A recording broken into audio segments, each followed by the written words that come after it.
what's happening around the world and what's happening here at home. Good evening and a very warm welcome. You're watching Primetime News on TV1. I'm Thiruni Karnaratna. And I'm Sandro Ferdinando. Let's take a look at your headlines for tonight. Sri Lanka Summit of the Bali Process Government and Business Forum to combat human trafficking, illegal migration and modern slavery. Global business leader declared the Colombo commitment to end modern slavery.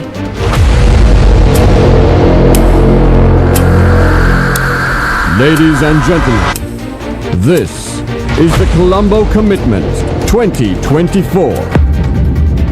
IMF Executive Board approved to release third tranche to Sri Lanka. However, expresses concern over debt restructuring.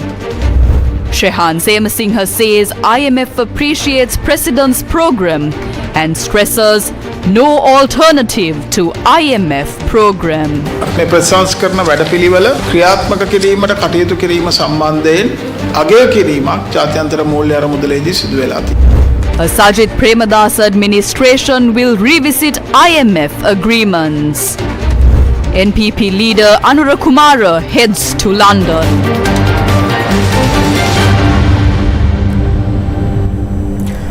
Capital Maharaja Group and Gammadda successfully brought international attention to the protection of migrant workers across various sectors who are facing a plethora of issues and advocated for a common agreement to safeguard their rights. This initiative was undertaken during an international conference attended by ministers, diplomats, representatives from international organizations and regional business leaders from the Asia-Pacific region. The 2024 Government and Business Forum of the Bali Process was fully supported by the government of Sri Lanka. The recent hardships faced by Sri Lankans involved in mercenary services in Russia have garnered significant attention and concern. Efforts to address these issues are ongoing, with diplomatic discussions now underway. Additionally, the plight of the young people lured to Myanmar with false promises of employment in the IT field, only to be exploited for criminal activities, has drawn considerable focus over the past few months. Despite ongoing rescue efforts, many of these individuals remain trapped in dire conditions. Media reports continue to highlight the oppression of Sri Lankan women working as domestic laborers in the Middle East.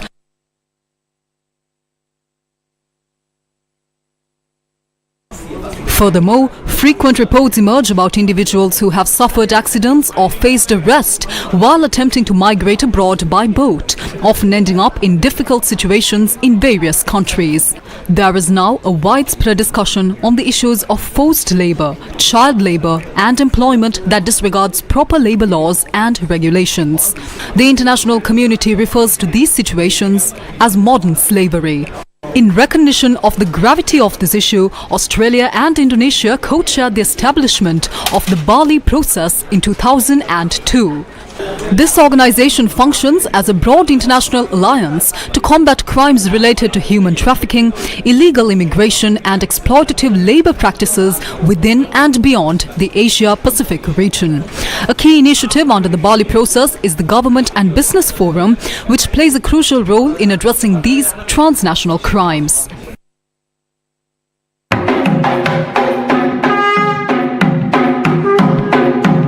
The 2024 Government and Business Forum of the Bali Process commenced this morning at the Stein Studio Complex in Ratmalana, Sri Lanka, hosted by the Capital Maharaja Organisation Limited and Gammadda. The opening ceremony featured prominent figures including Australian billionaire Dr. Andrew Forrest,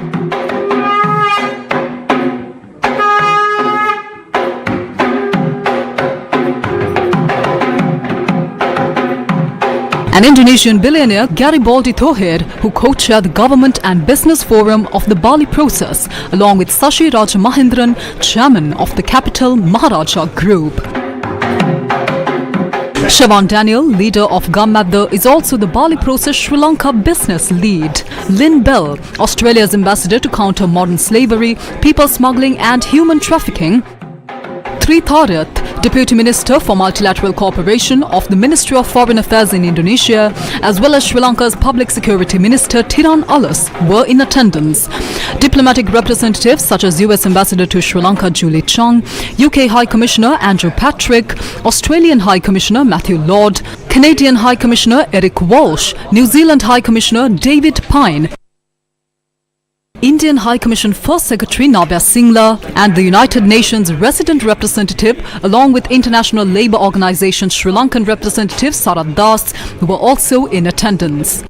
The summit saw the participation of numerous regional business leaders including Sirasa Mahendran, chairman of the Capital Maharaja Group, and representatives from various local and international organizations. A notable highlight of the conference was the involvement of many global business leaders.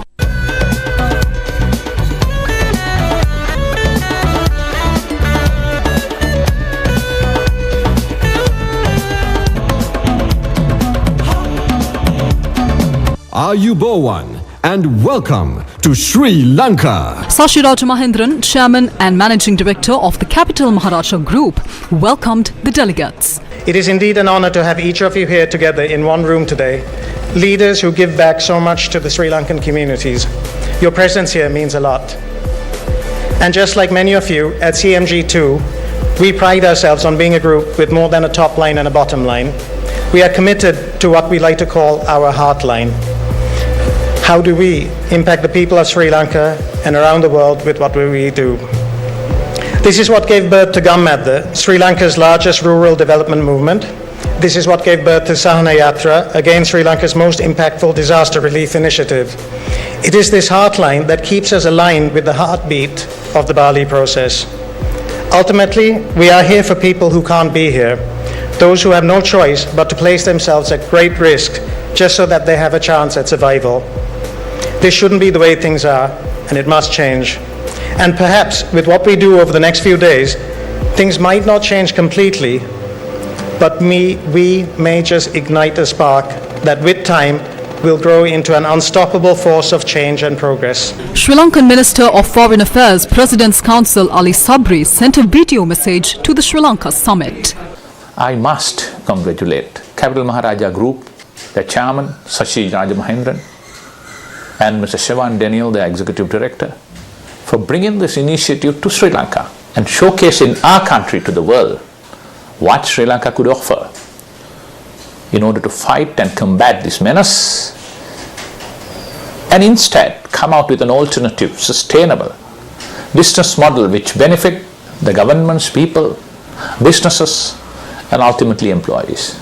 So therefore this is a great opportunity for all of us to get together and provide this platform to transform the way we do businesses, transform the way we employ people, transform the way we have our relationship between governments, businesses, and the employees. I'm sure you're going to enjoy your stay here in Colombo, and you will find much more solutions to the problem that we face today to create a better world for all of us.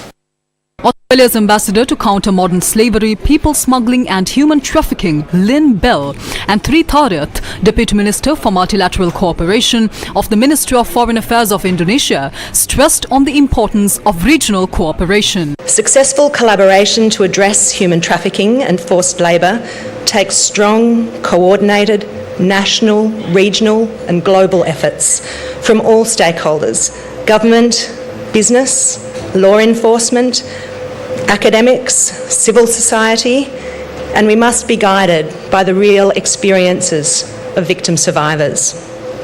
These crimes cross borders, they infiltrate our supply chains, impact members of our own communities, and are all too prevalent across the globe. Australia is firmly committed to working with our partners to prevent, detect, investigate, and prosecute instances of modern slavery.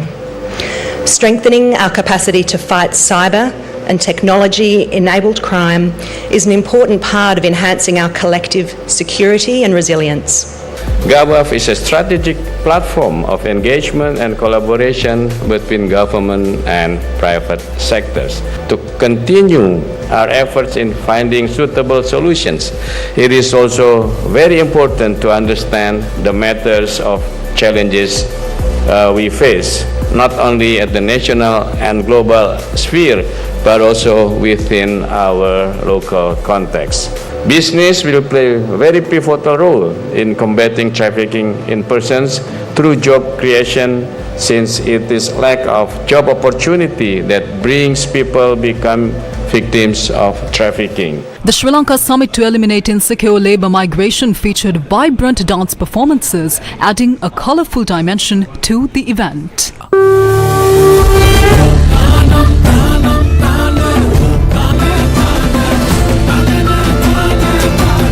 The co-chairman of the forum addressed the gathering. We all have this deep responsibility to care for those who are most vulnerable. We judge ourselves not on anything but how we protect our most vulnerable. This is the country where if you pass laws to protect your people, you will have a level playing field for business. That's all we need. Sri Lankans and people all over our beautiful region of Asia and India, they're duped. They're duped into knowing that they have a better future for a short time. If they work in hotels, if they work in construction factories, but their passports are confiscated when they arrive, they're trafficked into the armed forces, where their disrespect for their lives is clear, which is of course the essence of modern slavery, where we define it as your freedom completely removed. It is a pleasure for me to attend this Government and Business Forum Sri Lanka Summit dedicated to combating trafficking in persons and to stand before such a distinguished gathering of business leaders, innovators, and advocates who shares a commitment to eradicating one of the most despicable crimes of our time.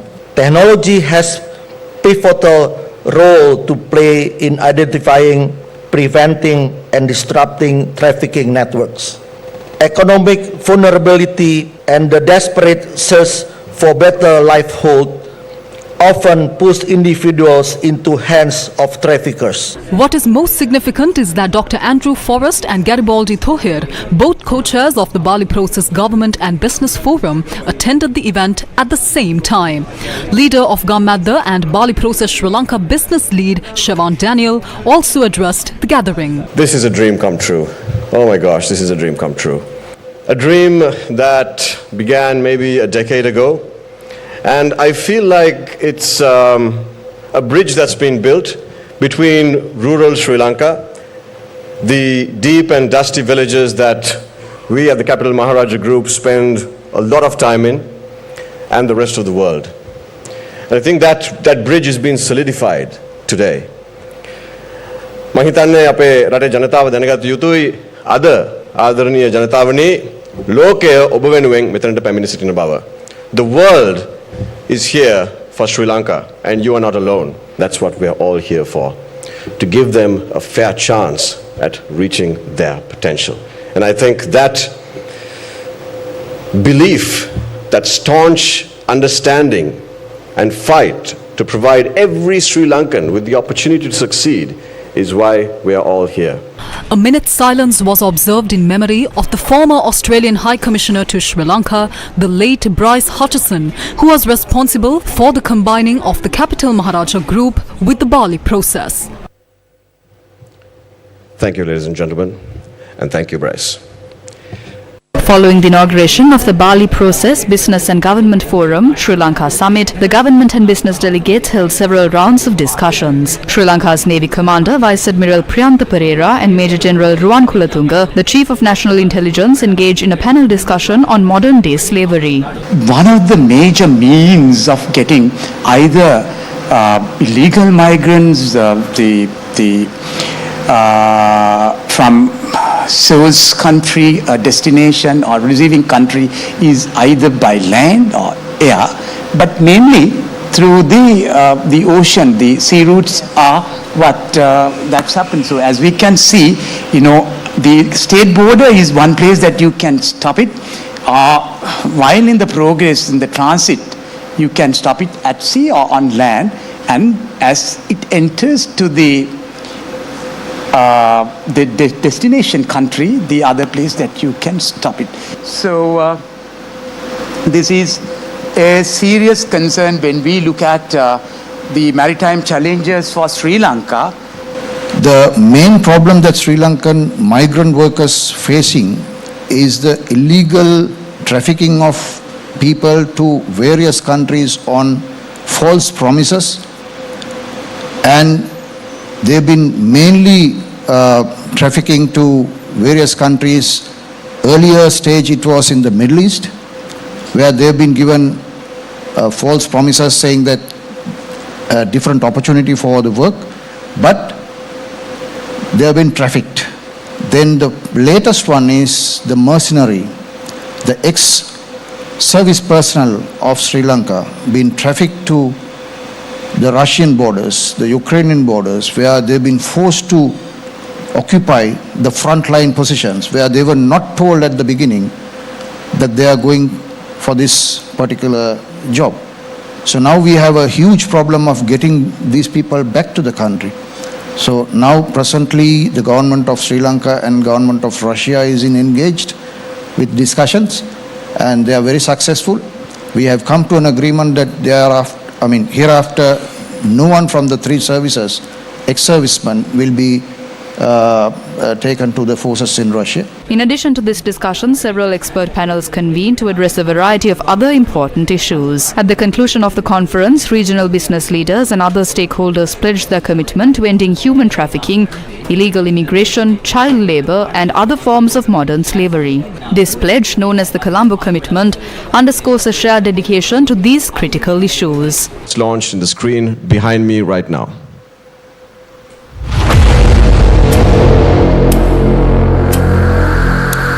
Ladies and gentlemen, this is the Colombo Commitment 2024. I think it deserves a round of applause. The action, and I hereby commit personally and my companies Mindero and Fortescue to the Colombo Commitment. Thank you.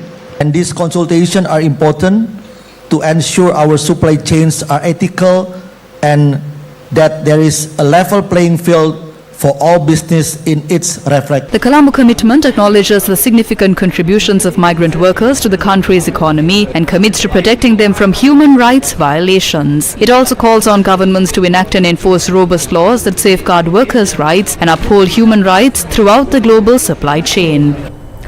Andrew Forrest, founder of the philanthropic Mindero Foundation, is offering to build a secure gate system on the Israel-Gaza border that he says could allow thousands of tons of food aid to be delivered each day and ward off mass starvation in Gaza. He was speaking to the CNN from Colombo.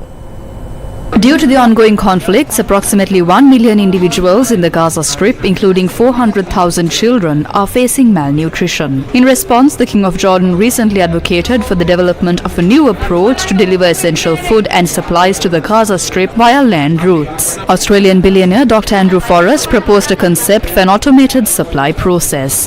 This concept centers on delivering supplies to the Gaza Strip without human intervention, utilizing automatic scanning machines at entry points to ensure thorough inspection and security. Because they simply cannot deliver the aid, they cannot overwhelm the black market. In fact, they feed the black market. This plan can be up and running in 2 weeks, Beck, the whole 3 gates in 3 weeks.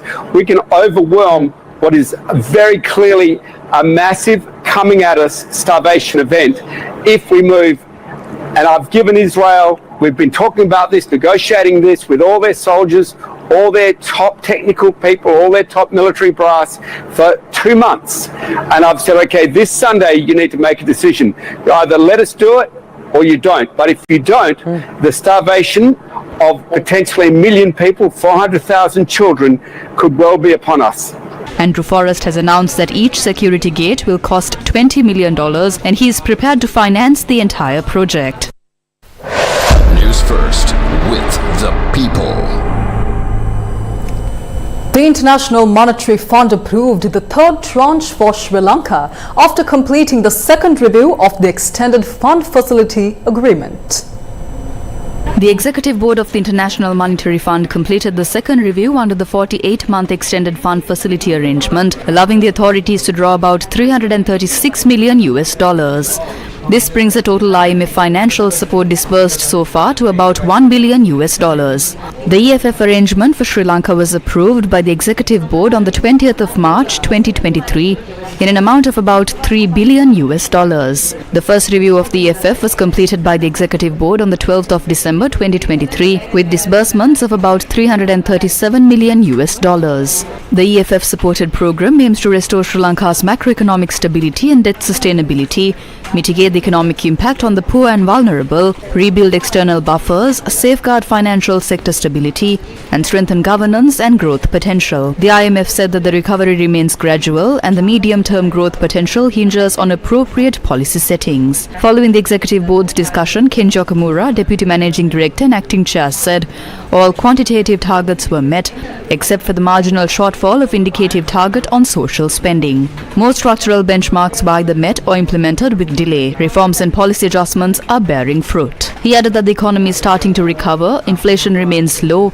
revenue collection is improving, and reserves continue to accumulate. Despite these positive developments, the economy is still vulnerable, and the path to the debt sustainability remains knife-edged. Important vulnerabilities associated with the ongoing debt restructuring, revenue mobilization, reserve accumulation, and banks' ability to support the recovery continue to cloud the outlook.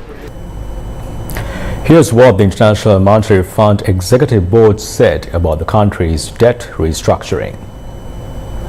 The International Monetary Fund has called for a swift finalization of the Memorandum of Understanding with the Official Creditor Committee and final agreements with the Export-Import Bank of China. The directors of the IMF Executive Board have stressed the importance of seeking comparable, transparent and timely completion of restructuring with external private creditors consistent with program targets. They have, however, welcomed the progress made to advance debt restructuring to restore Sri Lanka's debt sustainability. The Executive Board directors called for swift completion of the restructuring of remaining domestic law, foreign currency loans and for adequate recapitalization of commercial and state-owned banks. Directors underscored, however, that important vulnerabilities and uncertainties remain, including with respect to the ongoing debt restructuring and the upcoming elections. Against this backdrop, they called on the authorities to continue strengthening macroeconomic policies to restore economic stability and debt sustainability and to sustain the reform momentum to promote long-term inclusive growth.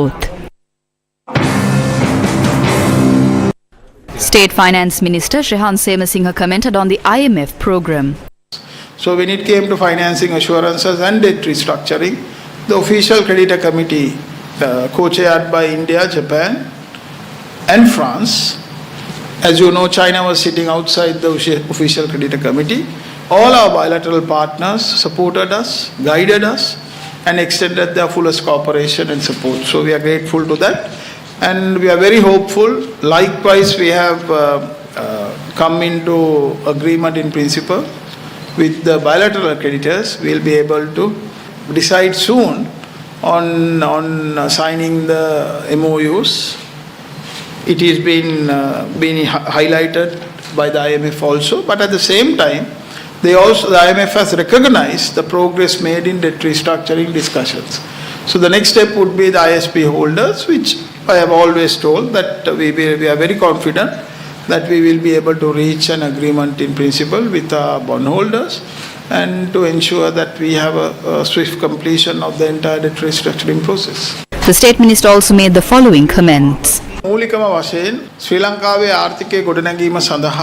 President and the government have undertaken significant measures to revitalize Sri Lanka's economy. These efforts have been acknowledged by the International Monetary Fund, which has praised the implementation of the reform program. It was necessary for the President, the government and the people to embark on this challenge path following the crisis in 2022. We made it clear from the beginning that although this reform process would be difficult in the short term, it would yield positive results benefits in the medium and long term.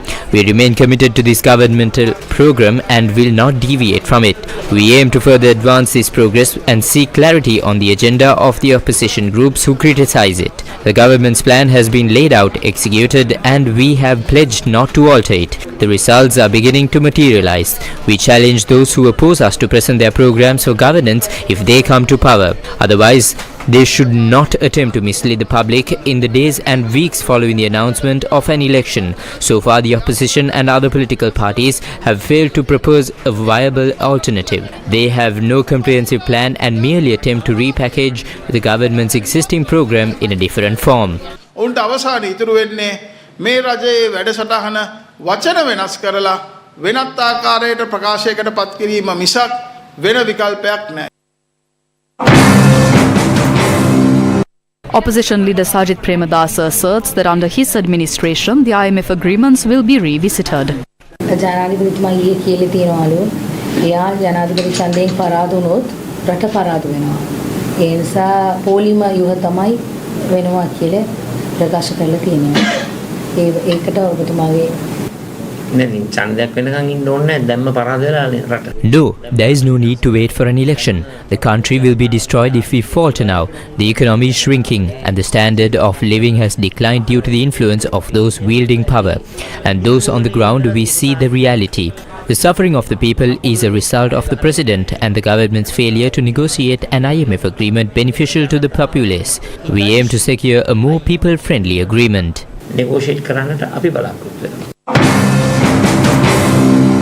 This is the position of the Sarvajana Bale on the IMF program.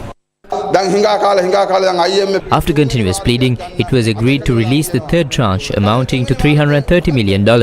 With this, around $1 billion was received within a period of 1 year. Over the past year, the government has struggled to secure just $1 billion, and this too is in the form of a loan. The increasing debt burden, which has accumulated nearly $12 billion over the past 2 years due to non-repayment, is the primary cause of this crisis. The government's approach, led by Ranil Wickremesinghe with temporary fixes, will leave any future administration with a severely weakened state.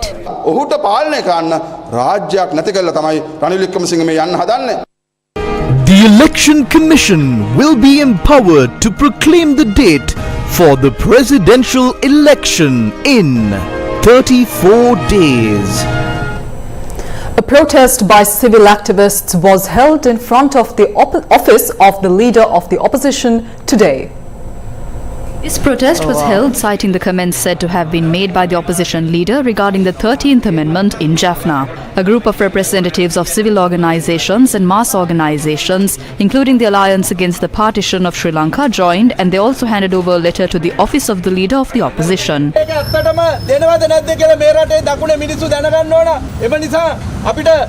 කතා කරලා කාවාරි ගෙනත් දෙන්න මෙන්න මේ සංදේශය පාර දෙන්න ඇත්තටම කිව්වද බොරුවට කිව්වද උතුරේ ඡන්දෙ ටික ලබා ගන්න කිව්වද කියලා අපිට දැනගන්න ඕන මෙතන. An official from the office of the leader of the opposition accepted the letter. 8 presidents, including President Ranil Wickremesinghe, attempted to give effect to the 13th Amendment and tried to give land rights and police powers. But this time around, the votes from the north will be crucial for Sajith Premadasa. Ranil Wickremesinghe, Sajith Premadasa and Anru Kumara, in order to obtain maximum votes from the north, are going there and saying that they will give effect to the 13th Amendment. Opposition leader Sajith Premadasa clarified his position regarding the 13th Amendment in Jaffna today while addressing a press conference. 13th Amendment The 13th Amendment is nothing new to the law books of this country. It has been there for ages. Why are there issues in the implementation stage? One main reason is that there is no faith between various cultures and religions in this country. There is a major issue surrounding trust. We must unite this nation. We must collectively make an effort towards that. We must move forward with the Sri Lankanism concept. Through that, we can eradicate this lack of trust and build faithful relationships. This issue cannot be resolved merely by changing laws or constitutional provisions. Unity, diversity must come from the heart and not just for the cameras. සමගි ජන බලවේගයේ සන්දානත් එක්ක එකතු වෙලා හිටිය රාජිත සේනාරත්න මගතුමා දැන් 10 දෙනෙක්ට එක්ක දැන් ජනාධිපතිතුමාත් එක්ක එකතු වෙනවා කියලා කතාවක් තියෙන්නේ ඒ සම්බන්ධතුමාගේ I do not know. You are intelligent. Ask me these after they happen. But I would like to say one thing. Not the people who are leaving our party, but there are many people yet to join our camp. People say who and who joined us. Therefore, there is no point in asking these inclusive questions. නොදන්න දේවල් ගැන බොරු ප්‍රශ්න අහලා වැඩක් නැහැ. ජනාධිපතිතුමාත් ඔබතුමාත් එකතු වෙනවා කියලා කතාවත් එයා ජනාධිපතිතුමා විදිහට පත් කරනවා ඔබතුමා ප්‍රයිම් මිනිස්ටර් විදිහට පත් කරනවා කියලා. මම කනගාටු වෙනවා. It is disheartening to see the low level of political literacy in this country. I do not mean this as a joke. Personally, I have no issue with Ranil Wickremesinghe, but I am against his economic policies. We are going on a path of a humanitarian democracy and a social democratic journey. Ranil Wickremesinghe says to make the rich man richer. He says that by supporting the rich man, the economy will stabilize and relief will flow. How can I work with the chief security officer of the Rajapaksas?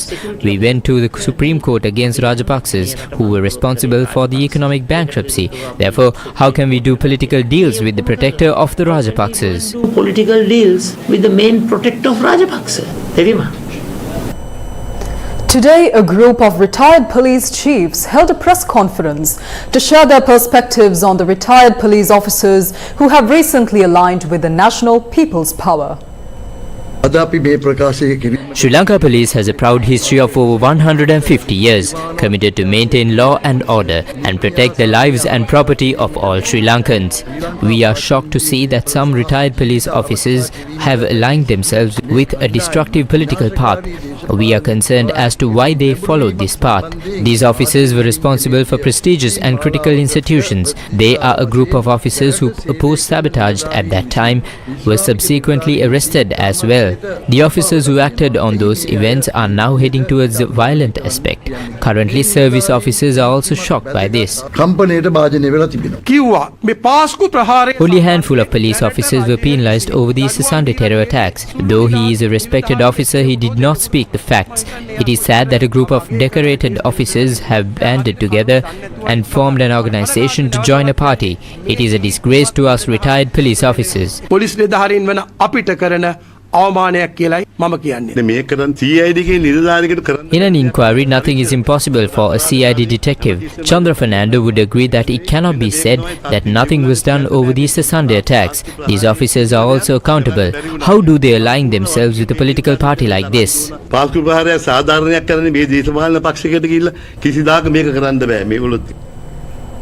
Nalinda Jayatissa, a National Executive Committee member of the National People's Power, emphasized at a business summit held in Ampara yesterday that there is unequivocally no possibility of postponing the presidential election. According to our practical knowledge in politics, the election will be held on Saturday the 5th of October. The 12th of October is the last Saturday before the 16th of October. Therefore, the election will likely be held on the 5th of October. The presidential election should be held within 63 days after the election is announced. Accordingly, nominations should be called by the end of the second week of August. The Election Commission will announce the presidential election after the 20th of July. There is not much time as we are halfway through June. The Election Commission will announce the presidential election after the 20th of July and call for nominations before mid-August. The Election Commission will likely hold the elections on the 5th of October. We must prepare for it. That is the first step we will take to change this country by forming a government. We will all work to ensure the victory of the leader of the NPP and presidential candidate Anura Kumara Disanayaka. His first move after swearing in after he wins the presidential election will be to dissolve parliament that the people have rejected.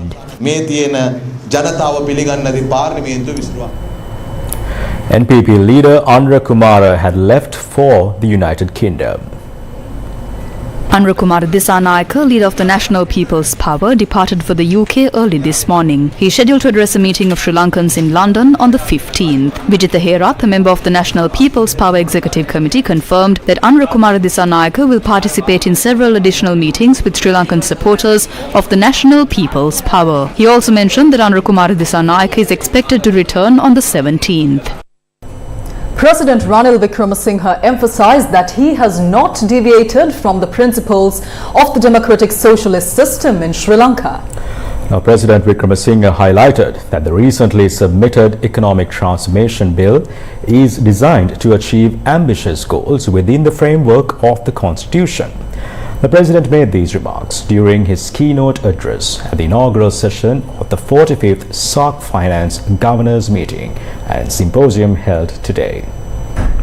So we have three laws: the Central Bank Act, the Public Debt Management Bill and the Public Finance Bill. Both will be passed by Parliament, which is the framework of our financial and monetary stability. So once we carry this through, certainly I can see Sri Lanka having stability after on monetary affairs and fiscal affairs for the next certainly decade or more.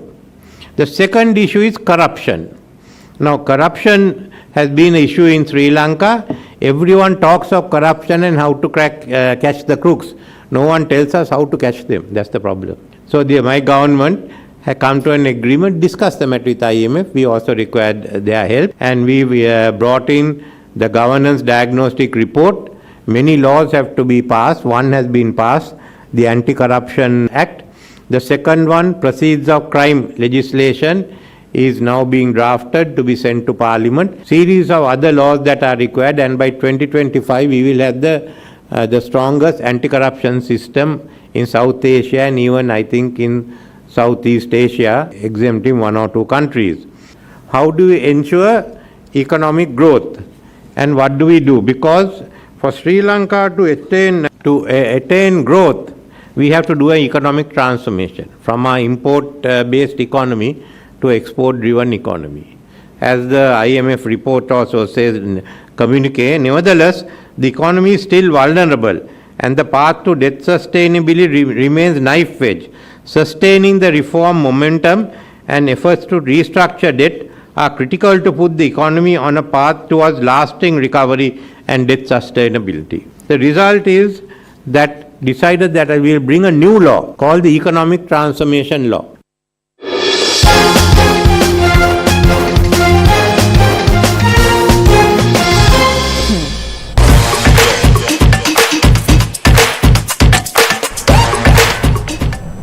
Reports indicate that the Sri Lankan cricket team encountered travel disruptions while en route to the West Indies for their scheduled match against the Netherlands in the ICC Men's T20 World Cup. The Sri Lanka cricket team's flights were cancelled due to the adverse weather conditions experienced in Florida. However, there is good news. The team is expected to arrive in St. Lucia, West Indies tomorrow. For those following the tournament, all matches of this year's ICC Men's T20 Cricket World Cup can be watched on TV1 and www.sirasatv.lk. Additionally, all of Sri Lanka's matches can be viewed on Sirasa TV as well. And with that, we wrap up Primetime News for tonight. Thank you for watching. Take care. Good night.